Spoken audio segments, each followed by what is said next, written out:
Magandang araw po sa inyong lahat.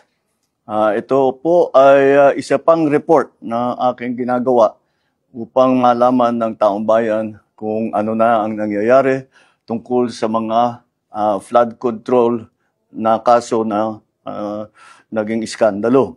At kung ano ang mga ating nagawa upang mapanagot ang mga may kagagawan nito. Kaya nais kong i-report na ang ombudsman nagpormal ng naghain ng kaso laban kina Saldico at iba pang 17 individual batay sa mga ebidensyang iniakyat ng ICI at saka ng DPWH. Hindi po ito haka-haka, hindi po ito kwento. Ito po ay tunay na ebidensya. At ito po, para hindi ko na babasahin, pero makikita naman ninyo sa phone ninyo, ito yung listahan ng may arrest warrant na.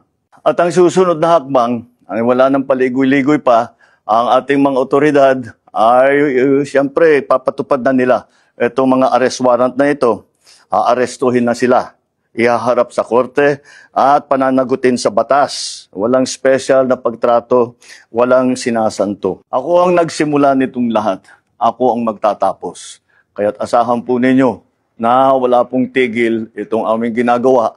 At kahit na parang napakatagal ang dumaan na panahon, ako'y nagpapasalamat sa pasensya ng ating mga kababayan.